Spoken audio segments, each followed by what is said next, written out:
Et voilà, vous le voyez sur ces images, Rémi Coste arrive ici, vainqueur encore une fois de la grande Odyssée Savoie-Mont-Blanc 2022. Et on se retrouve, on est ici pour vous faire vivre l'ambiance de cette grande Odyssée 2022 pour un JT spécial à Termignon en Haute-Maurienne vanoise. On va bien sûr vous faire vivre l'ambiance, recueillir les premières réactions. Ici, on va essayer d'avoir une interview de Rémi Coste, bien sûr. Vous le voyez sur ces images de François Pirot. L'arrivée donc à Termignon.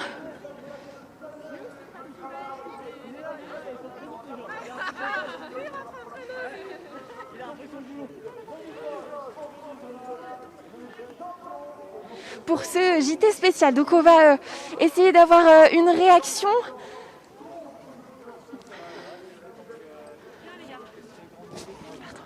Bien passé. On est surtout très content d'avoir deux teams très en forme. Voilà. Gros vainqueur. Comment ça s'est passé, Rémi, cette course pour vous cette année? Ouais, très bien. Les chiens ont encore progressé par rapport à l'année passée. Et ils sont très homogènes, très en forme. On avait une super équipe de handlers. Chaque année, on a une très bonne équipe de handlers, mais là particulièrement, ils ont fait un super boulot. Ouais. Quintuple vainqueur, qu'est-ce que vous ressentez là tout de suite? Je sais pas, on pense à autre chose déjà. Merci beaucoup, merci et bon rétablissement à Rémi. Donc on va laisser se reposer. Nous on va continuer ce JT ici. On va faire un tour d'actualité bien sûr de ce mercredi 19 janvier. À commencer donc par la grève chez Dassault Aviation. Sébastien Germain est allé à la rencontre des salariés qui ont terminé leur débrayage ce matin suite à un accord salarial. Je vous propose tout de suite d'écouter un des délégués syndicaux. Les retours sont des ajustements mineurs que le PDG nous propose. Il nous propose également de se revoir la semaine prochaine avec nos contre-propositions par rapport à ce qu'on demande. Nous, la revendication au niveau de la CGT, c'est 200 balles ou pas de rafale. Et la revendication principale des salariés aujourd'hui, ils veulent des augmentations générales de salaire. Ils veulent plus de primes. On sort de 2 années à 0% au niveau des augmentations générales 2020-2021 et qu'aujourd'hui, avec ce que nous propose la direction, on est totalement hors clou. Aujourd'hui, on estime que, et la presse le dit partout, que c'est le contrat du siècle. 129 rafales vendues, 24 milliards de carnets de commandes. Et aujourd'hui, la direction nous proposait 1,8% d'augmentation de salaire, ce qui représente 32 € net pour un salarié moyen dans l'entreprise.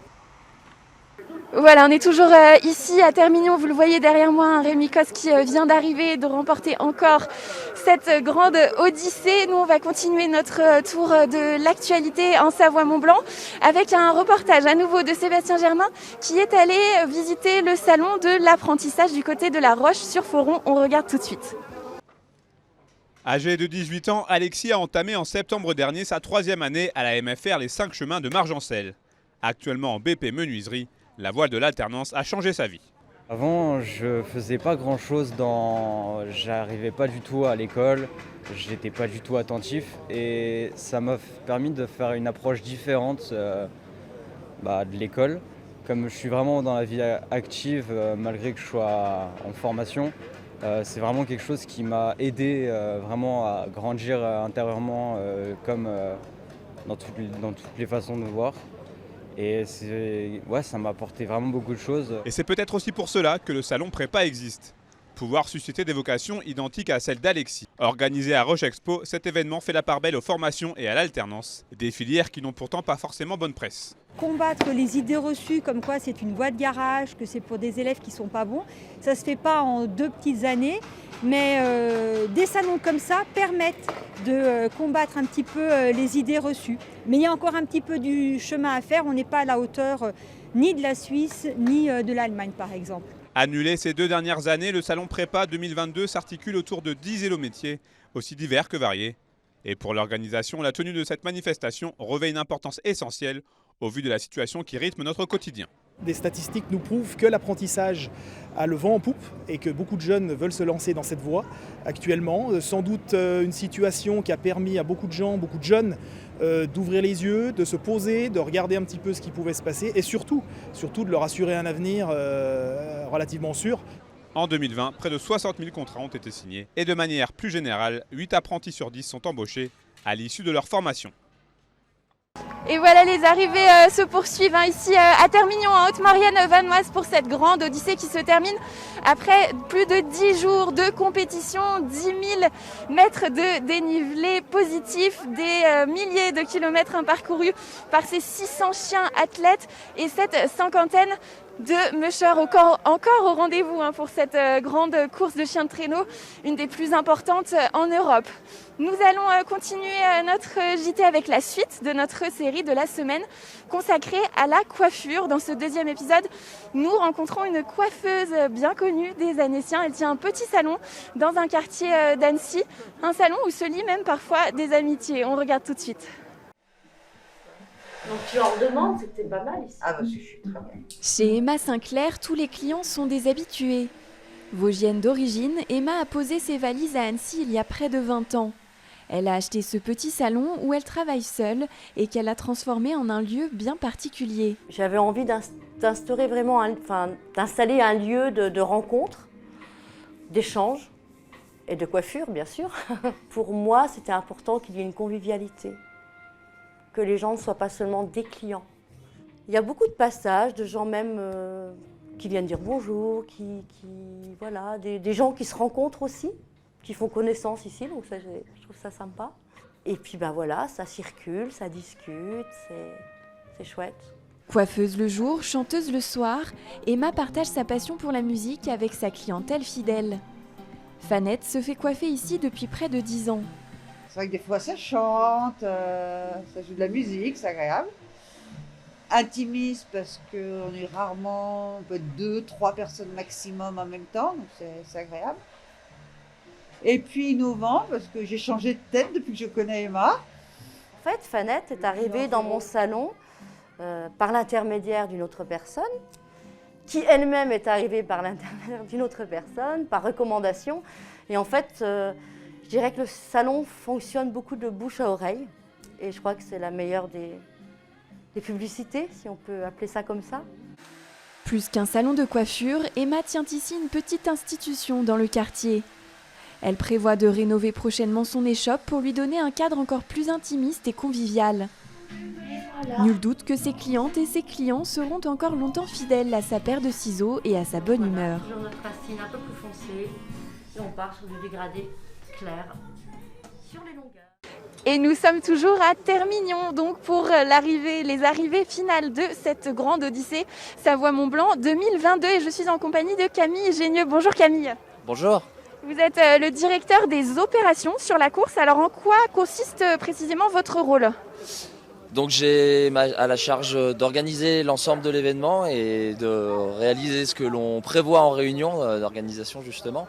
Donc mon travail se segmente principalement en 2 parties, une partie plutôt sportive, la coordination de la course plutôt avec les mushers, et une autre partie plutôt sur la coordination du staff, le côté organisationnel, pour que l'ensemble des équipes qui œuvrent, les 90 personnes qui œuvrent quotidiennement sur la Grande Odyssée Savoie-Mont-Blanc s'installent aux bons endroits, aux bons horaires, aux bons moments en fonction des étapes et des parcours qui peuvent évoluer au fil de l'eau.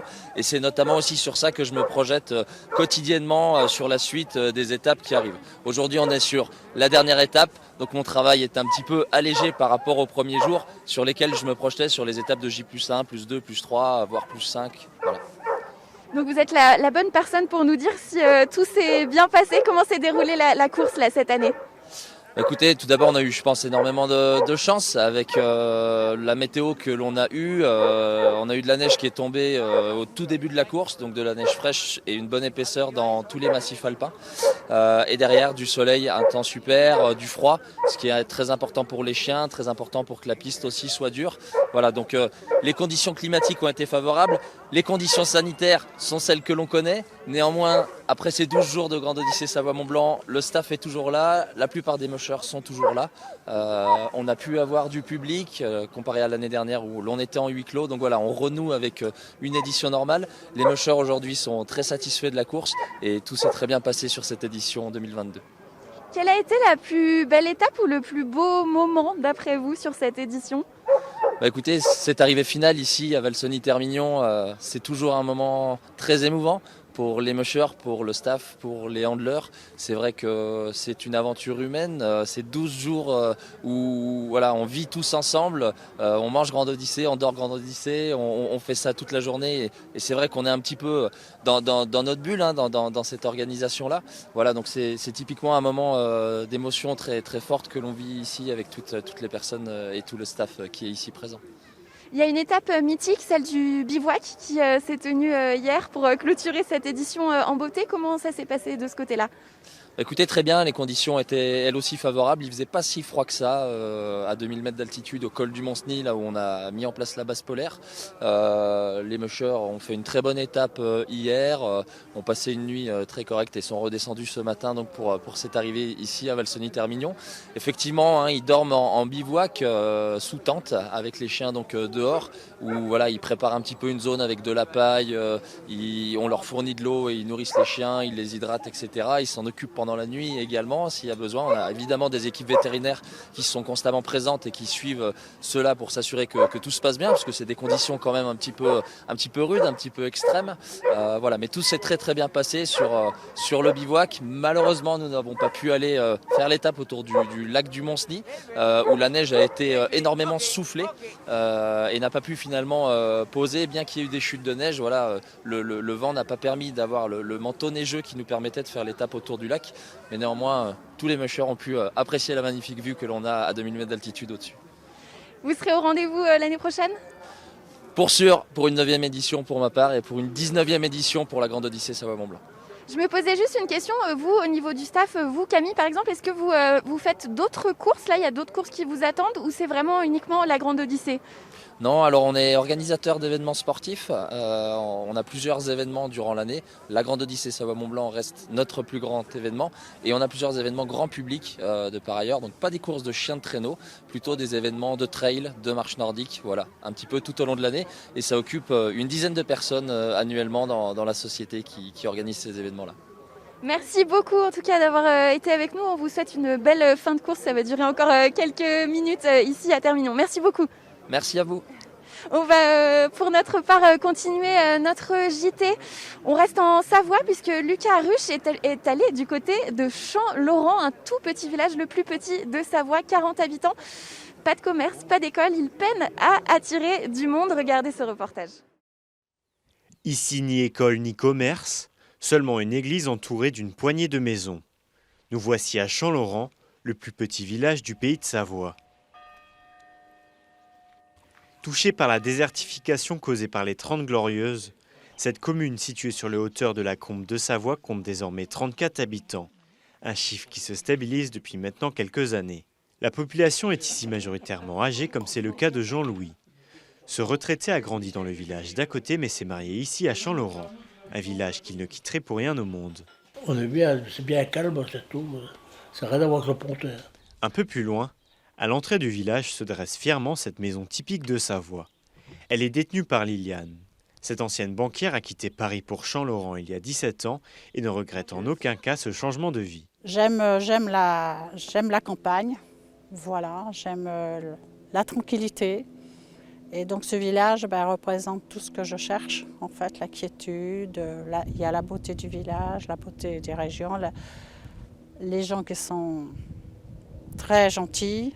Donc oui, ça change la vie parisienne, effectivement. À Champ-Laurent, la mairie fait aussi office de salle des fêtes et, plus étonnant, de gîte. C'est ici que Christophe Barbier tient une permanence le mercredi pour assurer ses fonctions d'élu. Soutenu par sa population, il tient à garder son indépendance pour éviter toute fusion avec les communes alentours. À un certain moment, il y avait cette actualité aussi de fusionner avec les communes. C'est vrai que l'État aidait à se fusionner sur les communes. On en a parlé un petit peu dans le village, mais voilà, après ça coupe court et nos habitants ne sont pas pour se rallier à quelqu'un d'autre. en ce moment, on essaye aussi de gérer notre budget pour déjà réhabiliter un petit peu tous nos monuments sur le village, apporter un confort à nos habitants. Et pour l'instant, il n'est pas à l'ordre du jour de nous rallier à une commune. On veut toujours rester indépendant. Tant qu'on peut rester indépendant, on restera indépendant. À Champ-Laurent, tout le monde se connaît. Et c'est grâce à cette dimension sociale très forte que ces petits villages continuent de vivre, malgré l'isolement et l'éloignement qui les caractérisent. Et voilà, on arrive tout doucement à la fin de ce journal spécial enregistré donc ici à Termignon pour les arrivées finales de cette grande Odyssée 2022. Avant de vous quitter, on va quand même aller un petit peu à la rencontre du public qui a fait son retour pour cette édition ici à Termignon. Messieurs, dames, bonjour. Bonjour. D'où venez-vous déjà? De Tours. Quel est votre prénom, madame? Sylviane. Alors Sylviane, pourquoi êtes-vous venue à cette grande Odyssée de Tours? En plus, ça fait un petit peu de route. Plusieurs fois, on essaie de revenir régulièrement à Termignon et on essaie toujours de se trouver au moment de la grande Odyssée. Parce que c'est un spectacle formidable qu'on n'a pas l'habitude de voir en Touraine, surtout. Donc voir tout ça ici, c'est vraiment magique, quoi. Alors là, vous avez suivi les arrivées ce matin? Oui, surtout mon mari qui s'est levé de bonne heure. Hier soir, parce qu'ils sont passés hier soir aussi. Vous étiez hier soir déjà? Oui, hier soir on était là, et puis ce matin, moi j'étais là à 9h, voilà, j'ai vu les premiers qui sont passés, et puis à l'arrivée, voilà. Donc on vient tous les ans, on est les fidèles. Voilà. Qu'est-ce qui vous plaît dans cette grande Odyssée? C'est magique, il y a déjà les chiens, les traîneaux, la neige, et puis en plus, comme on aime bien Termignon, on vient tous les ans à Termignon, on a un petit appartement ici, et effectivement quand on vient à Termignon, c'est magique en plus que dans la commune, c'est magique, il faut que ça revienne tous les ans à Termignon. Ah oui, c'est important, la dernière fois on les avait vus sur le domaine nordique de Sardières, et là c'était un autre décor, ils étaient en pleine course. Et c'est vrai que c'est fabuleux de voir les chiens en plein effort comme ça, c'est quelque chose d'extraordinaire. Eh ben merci beaucoup, bon séjour, bonne suite de séjour à vous, à bientôt. Merci, au revoir. Merci, on va espérer que ça continue. Et ben on va aller encore à la rencontre du public. Bonjour mesdames, comment vous appelez-vous? Cordélia. Lucille. D'où venez-vous? De Lyon. Est-ce que c'est votre première fois ici à la Grande Odyssée? Oui. Et pourquoi vous êtes venus alors? On a vu l'animation dans le bulletin d'animation haute-maurienne et on est en vacances à Termignon, donc on s'est dit que c'était l'occasion. Et alors, vos premières impressions, comment vous trouvez cet événement, ces arrivées ici? C'est spectaculaire, il y a directement l'ambiance et c'est sympa de les voir arriver. Vous aviez déjà vu des chiens de traîneau, des vrais chiens de traîneau comme ça? Non, pas du tout. C'est la première fois, c'est impressionnant. C'est magnifique. Merci beaucoup. On vous laisse profiter encore des arrivées qui se poursuivent ici. Beau séjour à vous. Un petit mot quand même pour vous donner les résultats donc des deux catégories. Dans la catégorie Open de cette grande Odyssée, Rémi Coste s'est donc imposé une nouvelle fois devant l'Allemand Heinrich Winter et l'Allemande Sylvia Ulrich. Pour la catégorie Limited cette fois, Aurélie Delattre qu'on a vu enlacer Rémi Coste à l'arrivée tout à l'heure puisqu'elle est la compagne de Rémi Coste.